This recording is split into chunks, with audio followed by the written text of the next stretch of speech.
And now, from beyond our dimension, this is the JeffMara podcast.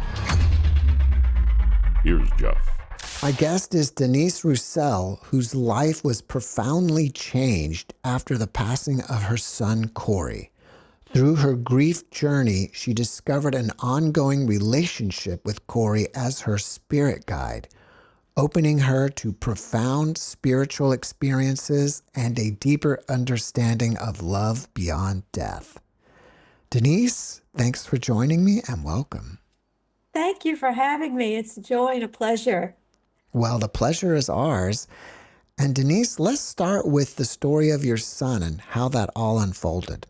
I will get eventually to Cory's death and what happened after death, but the real story starts way before that. And so I want to tell you that Cory was my middle son, and he lived a very dramatic life. And he started as a teenager getting involved with drugs and alcohol. And I'm going to tell you, he put us through a lot of stuff. I mean, it was very, very difficult. And wow, it started some big shakeup in our family. So eventually we got him in rehab and he kind of muddled along until 2009. He came to Austin, Texas, which is where I currently live. I wasn't living there at the time. Came to Austin, Texas, and he found the ecstatic dance community. And when he did, he found home. He found community. He found sobriety. And he lived this charmed life where he just was serving and volunteering and working and showing up and doing things for people. And it was just experiencing so much joy and beauty in his life. And then a year into that, he had a bicycle accident where he was coming through an intersection and someone failed to yield on a left turn. So he collided head first into the passenger window of the vehicle, cut himself from here to here, and other injuries. But he's like laid out at the intersection, unconscious, and he survived. However, that put him in a tailspin. And he decided, I need to leave Austin. And he took a Craigslist ride to San Diego, where he lived homeless on the beaches and streets of San Diego. And when he was there living homeless, um, he he would do things. By the way, this wasn't the first time that's happened to him. He lived a very like woo, woo, woo, up and down life. But he was wanting to engage people meaningfully. And one of the things that he did was he held up at a busy sidewalk, he was holding up a sign saying free answers. And they were like, well, answers to what? He said, answers to questions. And so at one time, this lady who was very drunk, she stumbles up upon him and she looks at the sign and she says, will I get my children back? And he looked at her with such compassion. And he said, the fear that you have is preventing you from getting what you want. And he just began to work with her and speak with her. And well, she invited him to sleep on the sofa that night. And that was just one of the ways that he would work with people and just trying to shift the mentality of people around the untouchables. He did all kind of crazy stuff. One time he held up this sign that says reverse panhandling. And when people would come down, roll down their window, like, what is that? He threw money in their car and then he walked away laughing. So he's just trying to shift people's thinking. These are human beings. And so this is to give you an idea of the kind of person that he was. So anyway, he winds up, decided while he's in San Diego, I'm going to go to Tijuana, to Mexico, to get some cheap motel and food. And while he's there, the coyotes, the people who help transport people illegally across the border, they see all these vulnerable people and they say, hey, you want to make some money? And he's like, oh, I get to go home. They get somebody over the border, and that's a great deal. They said it's a ticketable offense. It's not a ticketable offense. It's a federal felony offense, punishable up to 3 years. Well, he did it once, and they didn't want to pay him. They said, you need to keep doing it. We want you to keep doing it. He said, I don't want to. He said, well, you got to do it one more time. Well, they set him up to get caught. And I get a phone call from Federal Correctional Center, and he's in jail. And oh my goodness. Well, we put together this like 70-page memorandum of letters from volunteers and people that in his community, friends, family, all the people talking about who Cory really is, and even pictures of the accident. And the day of the sentencing, I was there. It was in California, and the judge says, first of all, I want to say that this is the most extensive memorandum that I've ever experienced in all of my career. And I could see that the nature of the defendant doesn't fit the nature of the crime. So I'm going to see fit to give Mr. Roussel time served, which was 4 months, and house arrest in Baton Rouge, Louisiana, where his parents live, with his parents. Oh my goodness. You know, that wasn't such a fun thing to do. We had no idea. He said like 6 months. Oh my goodness. Well, so we get over there to Baton Rouge, and he's got his little ankle bracelet, and he starts finding out from the probation officer. They said, you are not going to move back to Austin, to your home, to where you feel safe. You got to live here in Baton Rouge, which was a very toxic place for him. And you got to stay and do what we tell you to do, spend your money where we tell you to spend, be with people that we tell you you can be with, and work where we tell you you can work. Well, as you might imagine, he wasn't too happy with that. As a matter of fact, he got very resentful and angry, and that didn't go so well. So he was trying his best, but it was still not working for him. So come springtime, a year or so after he'd been been on probation, they decided that they're going to revoke him because he's just not being fully compliant. And he had failed a drug test a few months before. Well, the week that that happened, I did not know that was going to happen. I felt this ping to pray for him to experience forgiveness. And I had my then husband, my sister praying, and supernaturally, like he woke up on a Saturday morning and he supernaturally was given the ability to forgive. And this is something he tried to do, all these step programs, but he wasn't able to do. But something happened within him, and it put him in this place of unshakable peace. 3 days later, the federal marshals come and threaten to knock in his teeth and say, look, you can do this the easy way or the hard way. We can knock in your teeth and throw all your stuff away, and you're still going to have to come. Or you could just get your stuff together and come easily, which he said, okay, I'll do that. And he wasn't upset. He actually felt like he won the lottery. Because, like, who gets the chance to take time to yourself? Because he had decided that he was going to transmute his prison sentence into a time of personal transformation. And that's exactly what he did. And he turned his jail cell into an ashram, a temple, a college classroom, a psychotherapist's office. And he began to read and write and meditate and share. And it was just unreal. So while he's there, he also realizes that I'm going to need to be alone because all these people, I just need some time to myself. So he does stupid stuff to get in solitary confinement, which is not an easy thing. And so there he is in solitary, and he starts sitting in one place for like 95% of his time meditating, sharing, writing prolifically, having experiences like double interlocking rainbows and singing Buddhas and iridescent mists, and like this is the best thing that could ever happen to him. In fact, life is all about perspective.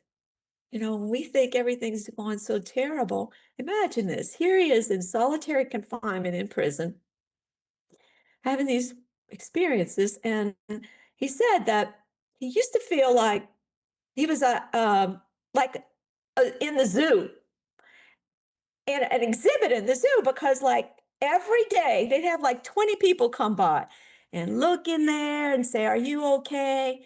And he would be like, "Yeah." And they would just be taking turns to look at him. They want to make sure that they're not killing themselves. And so basically, this CO, this woman comes by and she said, "Are you okay? How are you doing?" He said, "Excellent." She said, "Excellent? You can't be excellent. You're in jail." He said, "So are you." She said, "Well, I get to go home." He said, "So do I." Ha ha ha ha. This is what he writes in his letters. As he wrote lots of letters. So it's all a matter of perspective, okay? And so here he is writing me these letters. And at the time, I was a Christian, and he was writing me letters saying things like, "We're all connected." I was like, "What? That's new information." And then he's writing more stuff, and he's reading books. He read like 100 books. So he's sharing all this stuff. And he asked me to read A New Earth by Eckhart Tolle, which he asked me like 10 times. Okay, I'm gonna read the book. This is back in 2012.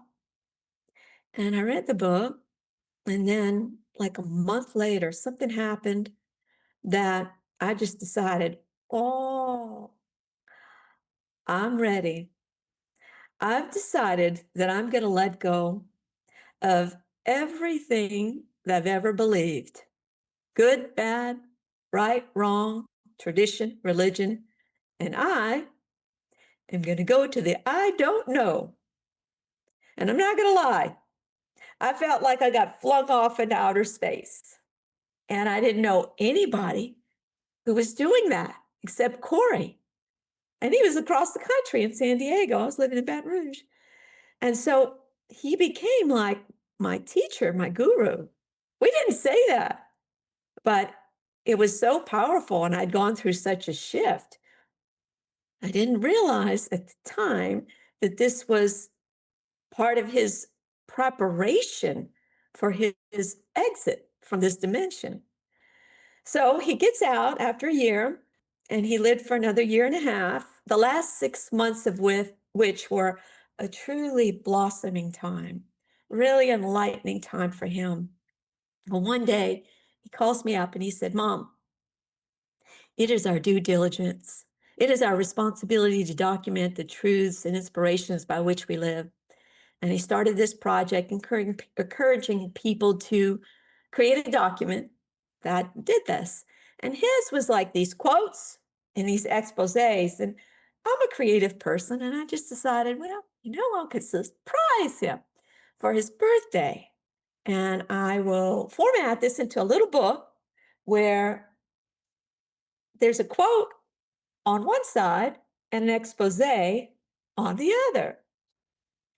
And so for his birthday, I handed him a stack of these books, and he's like, "I wrote a book and I didn't even know it."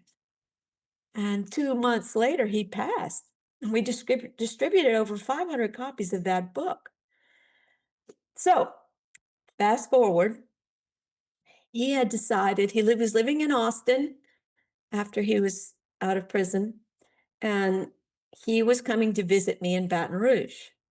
And he had decided to go to stay in Houston, which is a couple hours, 3 hours, not quite halfway, just to catch a bus to go to Houston to visit with his best friend, who was also, he hadn't seen, because he met him in prison. he hadn't seen for a couple years. So here he's going to go to Houston, spend a few days, and then he's going to come to Baton Rouge and visit me on a Sunday morning. Well, the Saturday before, he had decided, oh, I'm just going to stay up all night, walk around downtown Houston. I mean, this is the kind of thing he would do all the time. Like 4:30 in the morning, and this is all stuff that we just see from security cameras, etc. And they see him running into the space in front of the downtown library. And there actually wasn't security footage on this, but I know what happened through my own intel. And that is that he was robbed. Okay. He had his backpack, and like you're struggling over something, and it had a laptop in there and a phone and stuff. And you're struggling. And when you let go, you go back. Well, he hit the back of his head against the pole, and it started an internal bleed.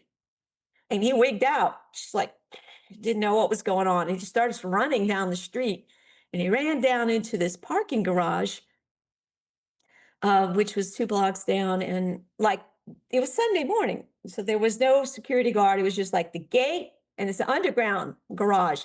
And then there's like this little knee wall in this space that you could jump down into there if you want to, which he did. And then he went down 3 levels, and then there's this big yellow emergency phone and a curb next to it. And apparently, before he could actually make the phone call, he collapsed on the curb. And that's when he started bleeding externally. And then he crawled away, and he laid down on the floor about 15 feet away. And he died. And he wasn't found until like 18 hours later by the security guard. And meanwhile, all we know is, his friend was like, Cory's not here at the bus stop. And we thought, well, it's not the first time Cory's gotten himself into trouble. He'll show up.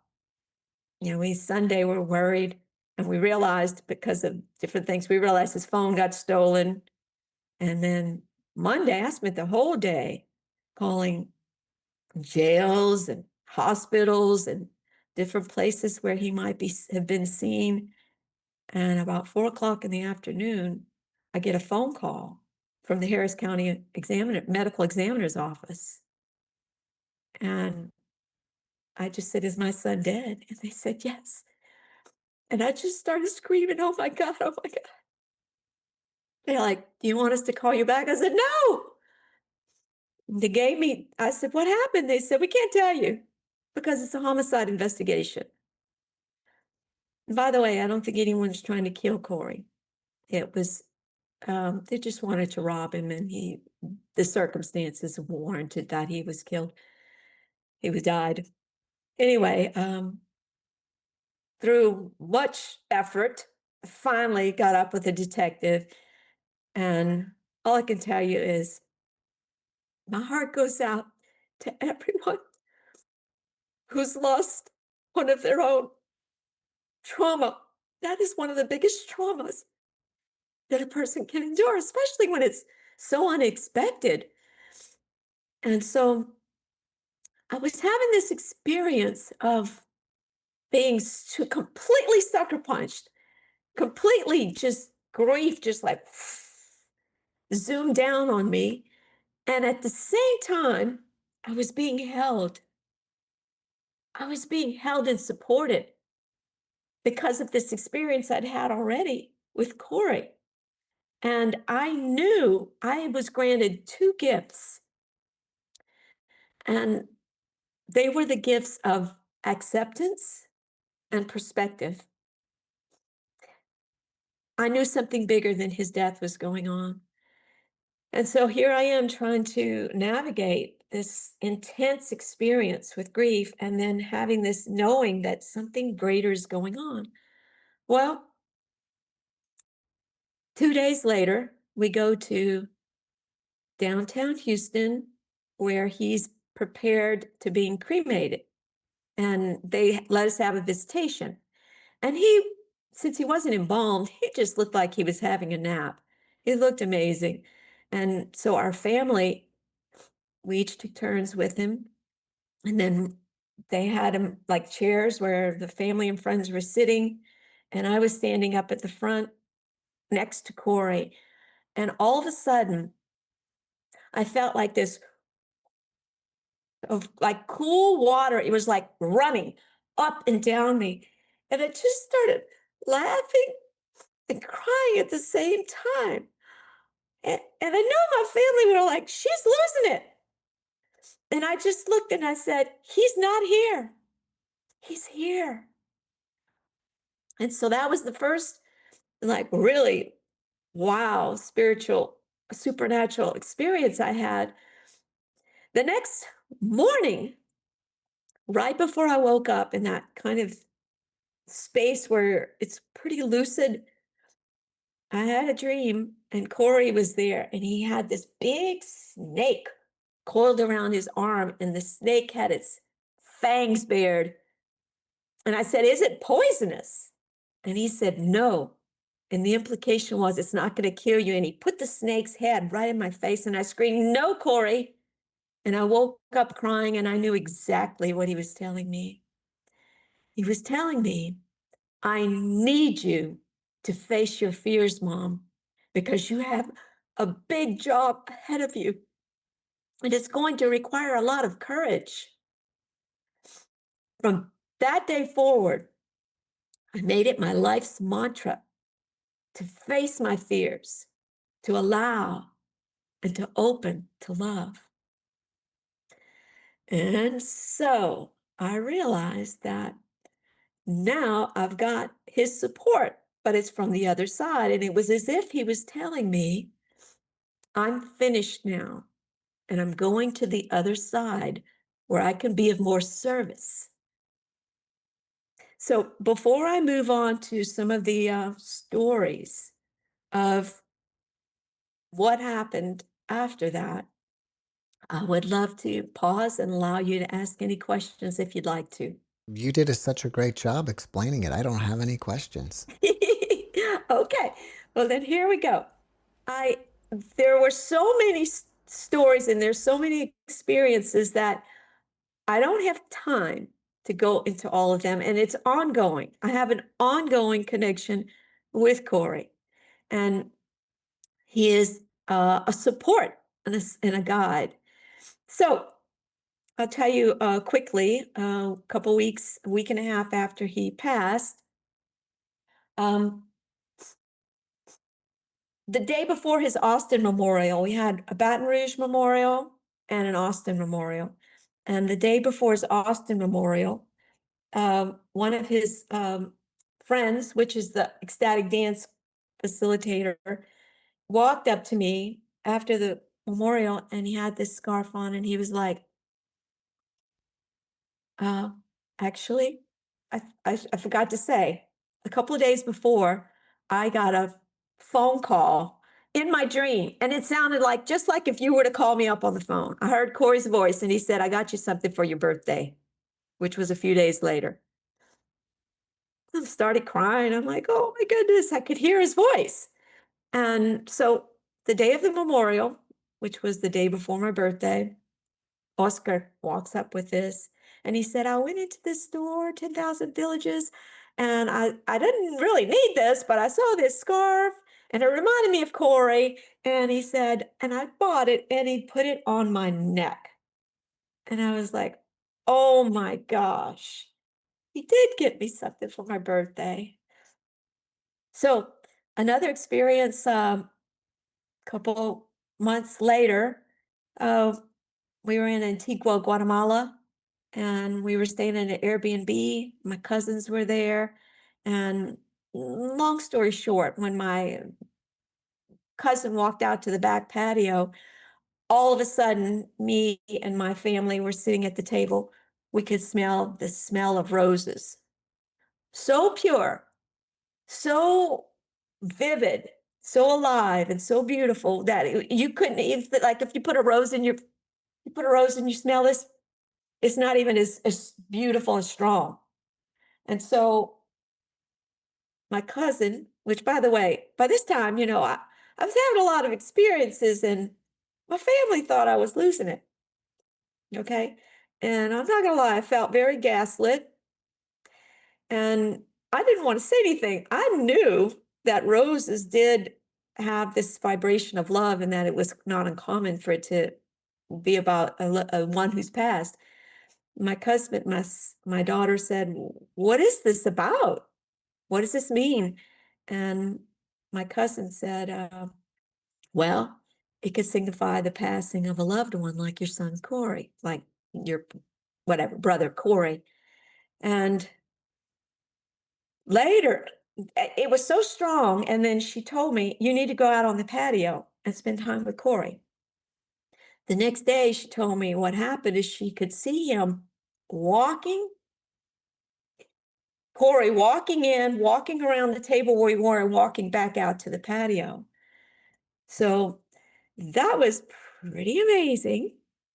But I want to tell you about this other story I haven't shared on any of the other podcasts. I had a pretty big presence on social media, and this random person I did not know sent me a message and said, "Tomorrow at 5 p.m., go and sit quietly and you're going to feel Cory more." I said, "Well, why 5 p.m.?" She said, "Just try it and see." So I didn't even know where I would be the next day. And it turns out I lived in Baton Rouge.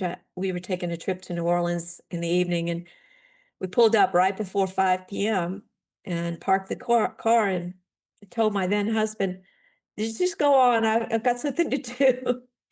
And there was a park right there with this big, huge statue of this mother with this child next to her.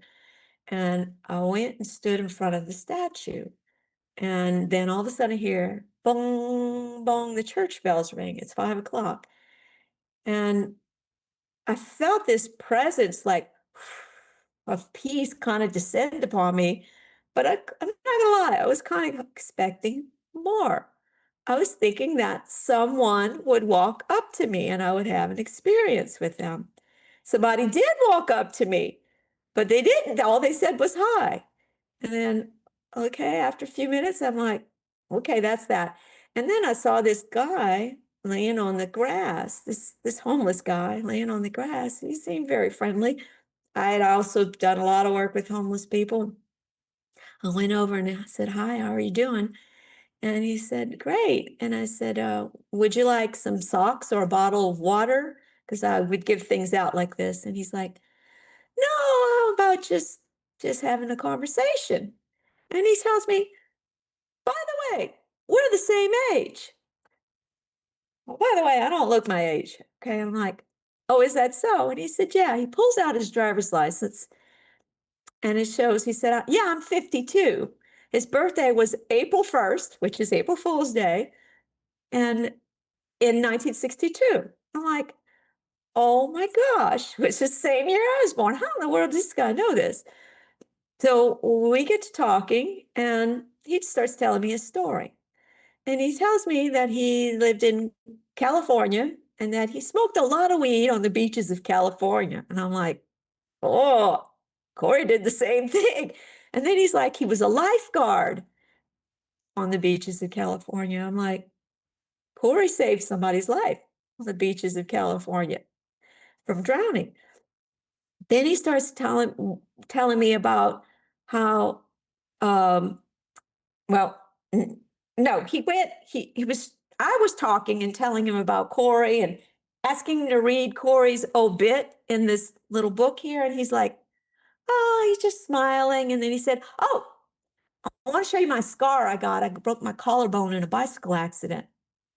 I started crying. I'm like, "Why are you telling me this?" Cory had a scar right here. And this guy, I'm like, "Why are you volunteering this information?" And then later, he starts telling me how he slept in hammocks out in nature over in the jungle. And like, Cory slept in hammocks the last summer in the Greenbelt of Austin. I'm like, "Oh my gosh, what's going on?" And through the course of the thing, I had exchanged phone numbers with him. Like the next day, he calls me up and I said, "You know about that conversation we had? You were channeling Cory." He goes, "I didn't know that." And I'm like, and after that conversation, That phone number never worked. It was like he was gone. I never heard from him again. Does most of your contact with Cory occur during dreams? Yes and no.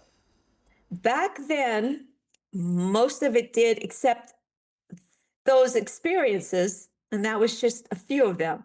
I've had so many, in fact, I wrote a whole book on these experiences, Shifting Worlds, My Encounters with the Afterlife. And my intention of sharing this stuff is to show people what's possible. You know, this human senses of eyes and ears and nose and mouth and all this, and our mental capacity as a human is so limited. If we expect to experience life and we're simply staying within these boundaries of this human sphere, well, you're not going to experience that much. And that's why I appreciate what you're doing, is because you're helping people to see that there's so much happening beyond this realm that we can't experience with these human senses. And so, yes and no. I mean, he hasn't directly appeared to me in form in outside of dream state, although he did. He's a big prankster, by the way. I was sleeping one time and I had my arms up like this, and he woke me up, literally physically tickling me under my arm. And then that time when I physically heard him speak on the phone, but he wasn't on the phone. So these kinds of dreams are like the kind of dreams that feel very real. Like I would go and I'd just like touch him. I'm like, oh my gosh, you're back. How are we going to explain this? Or I dance with him, or hug him and kiss him. He'd have a meeting with me and share with me and tell these sorts of things. And then a lot of just supernatural experiences that happen. And then, you know, my other intention in sharing this is that if you've lost a loved one, they're always wanting to connect with you. Really. You just got to pay attention. Signs, synchronicities, animals, creatures, all sorts of things, experiences like smells, music. One time I was riding down the road and had Spotify on, but I was thinking about something and I told Cory, I want you to do X, Y, and Z. I don't know what it was, like, you know, just expecting him to do these things for me. He said, it doesn't work that way. I'm not your genie. And just when he said that, the lyrics on this song were, you're my genie in disguise, full of wonder and surprise. And what he was telling me is like, I'm not Santa Claus. Do not venerate me. I can't tell you what to do. I can't control your future. I'm not here to be your guru. I'm here to help you be your own guru. I'm here to bring you back to yourself.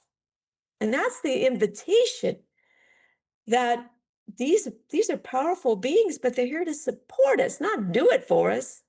We get the opportunity to open to this love that we are. And that's what he's been supporting me to do. Are you still contacting him? Oh, absolutely. Yes. And it's been 11 years, not quite 11 years. So I can talk to him. And, you know, it's just basically channeled messages. And even though sometimes, like this past fall, I did have one of those vivid dreams again where I just like, oh, I hugged him and kissed him. It was just really amazing. I will say, this is kind of a fun one. I was laying in bed, and once again, I'm in that right before you wake up mode. And if I heard my doorbell ring, and it sounded like doorbell rang for real. And I went downstairs, but I didn't do this. This was in my dream. And in the dream, it was actually nighttime, even though at the time it was daytime. And I opened the door, and Cory's standing there, like, yeah, you're here.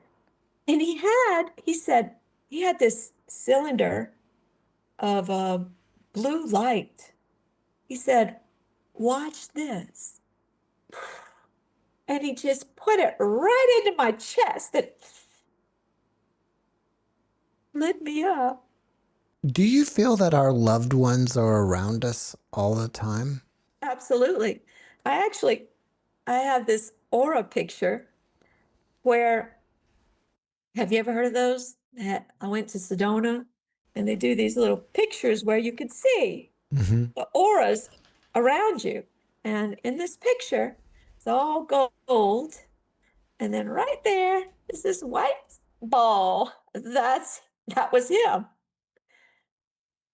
Yeah. So if you're out there and you're like, oh, my loved one has died, there's actually no such thing. They just went into another dimension. And they want you to know that. For people out there that want to connect with their loved ones, do you know how to do it? Yes. And that's one of my passions, to help people to do that. So the thing is that these are very high frequency beings. When they go to the other side, they're like way up here. And then generally speaking, like especially in the grief state, they're such a low frequency that it's hard for them to connect with us. So in order for them to connect with us, they have to lower their frequency and we have to raise our frequency. And that requires you really being able to work with these feelings, these parts of you that feel so separate from love and life, and to begin to relate to yourself as this higher self, this love that we are.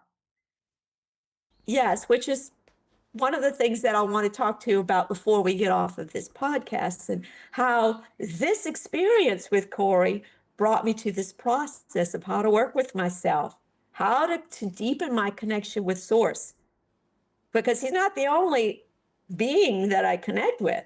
I mean, when you get to a place where you know who you are, there's no separation. The veil's thin.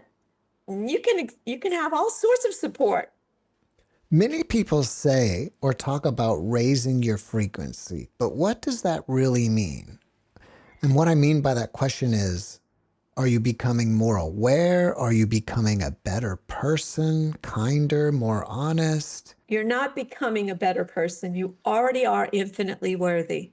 You already are the most powerful force that exists, love itself, connected together with all that is. You just don't realize it because we're going through this very dense human experience. So, most people, our conditioning is that we view ourselves as merely human with only the resources and capabilities and mental faculties of a human. And life is very limited when you only view yourself from this human perspective, because honestly, Jeff, it may not be apparent, but every single one of us volunteered to come here onto Earth to have this very difficult experience of being separate from the very love that we are and forgetting who we are. So we could have this experience that's very, very dense and very difficult. So we can evolve human consciousness. And so, whatever you experience, and if you've had a really, really tough experience, because you can handle it and you can do this thing. And that's what your contribution to human evolution is to go through the experience and to come out on the other side. That's what our goal is here, is to be able to recognize who we truly are as love itself, coming to take care of this part of us that feels separate from love and bring it back into love. Now, you said that you talk to other beings. Yes. Who else are you communicating with? Well, there are lots of them, but I'd like to share with you an experience where I was having the meditation that I like to do from time to time, where I experience myself as a ball of love. And then I expand myself through the room, through the city, go all the way around the world. And I'm just like meditating and just experiencing myself as love. When all of a sudden, all of these bubbles just start descending, and I'm immersed in these bubbles. And then I see this woman. It's kind of like not really clear face, but I could see that she had long brown hair, and she comes like that and passes in front of me, and she said, "Come with me." And she brought me into the bubbles, these iridescent bubbles, like an ocean of bubbles. And when that happened, I became the ocean of love. I became that. I totally obliterated. And I was just this state of pure bliss and pure love. And I was awake when I was doing that. So that was Mary Magdalene, I found out later. Yeah. And so other channel beings that they come and give me messages, etc. But yeah, it's just it becomes a natural experience once you start raising your frequency, and it's a matter of dropping the scales, the conditioning that you're just a mere human, and that you're subject to all this crazy stuff that's happening here, and then you begin to remember who you are and why you came, and that you have the force that's most powerful, love itself. As love itself, you're able to overcome and to tend to this little human that feels so separate from love and life. And with that said, I really would like to talk a little bit more about this experience, because it's wonderful to have supernatural experiences, but I quickly realized this is about embodiment. This is about me becoming that love, for me opening and recognizing my true essence and getting rid of the lies, the illusion that I am separate from love. And that doesn't happen overnight, and it doesn't happen by just thinking about it. Like, I can mentally tell you this process that I use to work with myself, but if you don't actually apply any of this wisdom into your life, it does you no good. And so the true embodiment comes when you begin to take all of this divine source energy and begin to apply it and into your life. So I have a process that's called space. And I like that you have that space picture behind you. And I was listening to one of the podcasts that you recently did, and the guy was talking about being in space. And I want to talk to you a little bit about that idea of space. So Alan Watts was talking about how that, like, if you're looking at me and like all of a sudden my edges disappear, you wouldn't recognize me. Okay. And so, like, the edges or the thing itself is just as important as the space around it. And like those little stars in your background, like, you couldn't see a star unless there was like space around it. So, like, the space and the thing are inextricably joined.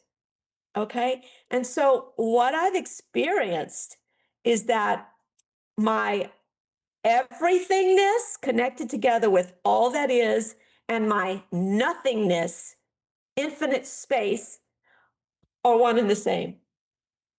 It's who we are. And so, how do we begin to experience ourselves this way? This is the space process. The acronym is stillness, presence, authenticity with acceptance, connection with compassion, and empathy. Now, I want to talk a little bit about basically what I'm working with is I'm flipping everything that I've ever been conditioned to believe. It's like, what do? We're conditioned to push away, fight, and resist all of our feelings that we don't like. Am I right? Yes. Okay, well, what you resist persists. What you fight, you strengthen. And so here you are fighting the very parts of you that have suffered greatly on your behalf to try to protect you and get you the things that you need and want. But they're your enemies. So Just me telling you that is not enough for you to be able to make friends with these parts of yourself. I like to think of it like, for me, as these little girls that I locked away in the basement of my heart. And I started doing that since a small child. I had to, because society wasn't going to have me. I had to not lock away all that sadness, anger, I had to just push it down. And then comes the point where they're like, we want to come out. We want to be seen, felt, and heard. We want to be loved and accepted exactly as we are. And that's what every single person in this world wants. Am I right? Yes. So the whole thing is that we need to be able to shift how we feel about this human that we were volunteered to come and take care of, shift how we feel about this part of ourselves.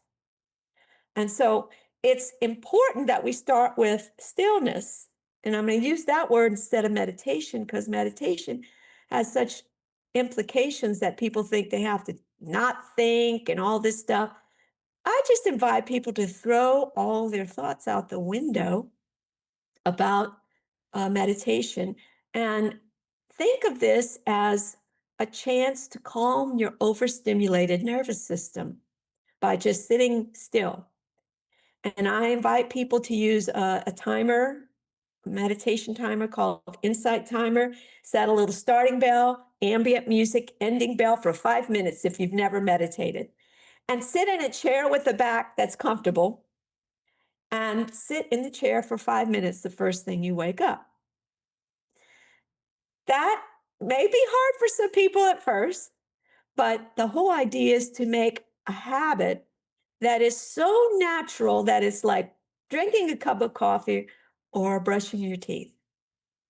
And so what you're doing is you're getting a chance to, you don't have to worry about what you're thinking. You can think about whatever you want, your grocery list, the fight you had, whatever you want, doesn't matter. Just sit there.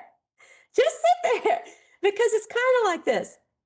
If I had sand in this glass and I stirred it up, it'd be swirling around and you wouldn't be able to see through it. But over time, sand would settle and then you could see clearly. So the stillness is super important. And to have a daily stillness practice, and very gently and kindly, if 5 minutes seems easy, then add a few more minutes. But you don't have to meditate for long periods of time each day. But it is super important that you have a practice that you can calm yourself, watch yourself, and just let it be. That's stillness. Presence. Presence is not natural to us. We're so busy being out there in the past or over there in the future. And where we truly, our true essence is in this moment.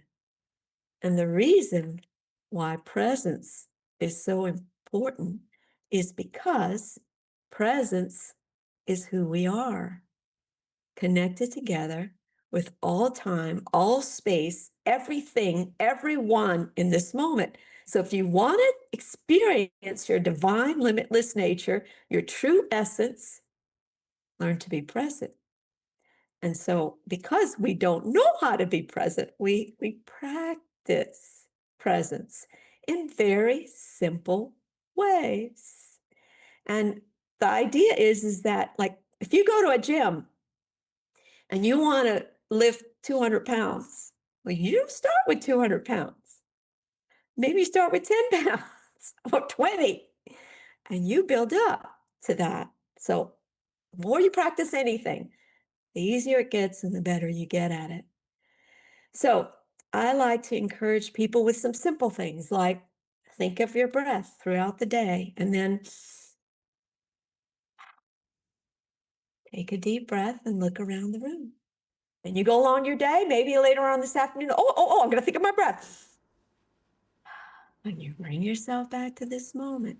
Is that simple or what? It is. Okay, when you eat your meal, look at it, smell it, give gratitude for it, taste it, savor it. You drink your cup of coffee. When you're talking to someone, look them in the eyes. Be fully engaged You're sitting in a chair from time to time. You could just say, oh, what am I feeling? I feel my bottom in the chair. I feel my hands on my lap. I feel my hair on my thing. I'm just like coming back to this moment. How am I feeling? Well, I'm feeling excited right now and peaceful at the same time. So all of these things we begin to train ourselves to be present, because eventually you're going to want to be present with those feelings that you really don't like. And if you think you're going to be present with those feelings that you don't like when you don't know how to be present, when there's no drama and trauma, good luck with that. So that's presence. And then we have authenticity with acceptance. Do you know we lie to ourselves? We do. Because, like if I said, oh, how you doing, Jeff? You'd probably say, I'm doing fine. But maybe just in the back of your mind, but you don't really want to think about this because you don't want to feel this. You might be a little bit anxious about maybe finances, or maybe you're feeling a little sad about something that happened. But it's back there, but you don't really want to talk about it because you don't like those feelings. And so what we're doing is we're trying to take the wrongness out of those feelings. And in order to do that, you have to be honest and authentic with how you feel. You have to be willing to own it. Say, well, I actually do feel sad right now. And so as you're owning that, and you're also like, hey, it's okay to feel sad. And you're allowing yourself to feel that little by little. And then you start learning how to connect with yourself and how to empathize with yourself. And this is not something that we've been trained to do. This is not how our parents treated us. We don't have the vocabulary around that. So imagine that you have somebody who's like your enemy. You don't like them, they don't like you. And then on one day you say, hey, I want to be your friend. What do you think they're going to say to you? Guess they're going to say, no, I don't want to be. Yes, because they don't trust you. You don't have any trust. You've been so mean to them. So it's the same thing with ourselves, is that we have to be honest and authentic and genuine and gently and kindly work with ourselves and build trust. And it starts with just saying, I'm going to allow you to be here. It's okay. And then maybe it moves to, hey, I see you're upset right now. Come over here and tell me about it. And being willing to listen to these feelings. So I have a practice that is pretty simple to do. Anyone can do that. I'm going to invite the audience to try it. And that is, you have put an audio memos app on your phone. This is called audio journaling. And so anytime you feel anything, slightest, you don't really even know what's in there. You pull out the phone and then you let it rip. And anything goes.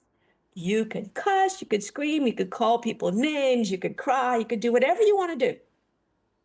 And then, directly afterwards, you listen to it. And so what we're doing here is we're giving space for this human part of us that's been suppressed and demonized to be seen, felt, and heard. And it's like, wow. So the human gets to release all this pent-up energy. And then when you're listening to it directly afterwards, equally important, it's your higher self listening with compassion and non-judgmental presence to your human.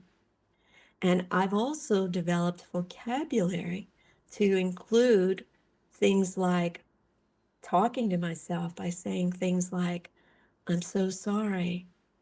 I know you haven't felt safe, but I want you to know you're safe now. I'm here. I'm going to take it from here. Thank you so much for trying to protect me and getting me what I need and want. But you don't have to do that anymore. You can rest and relax. It's going to be okay. And I love you. That's not how we normally talk. But we learn how to do that as we learn how to identify as the love, taking care of the human. And every time you do, you just bring in that human, and that's how you raise your frequency. That's how you do it. You're remembering who you are, love itself, and why you came to be love and to be loved. Where can people go to find out more about what you're doing? I have a website called creatinganewearth.org. And I also have a link tree, and if you don't mind, you can share it in the description of this, and it has all the links to the books that I've published. The space process that I just talked about is here in this most recent book, Creating Soulful Space, A Practical Guide to Self-Love, and it has some amazing, heartwarming stories mingled in between.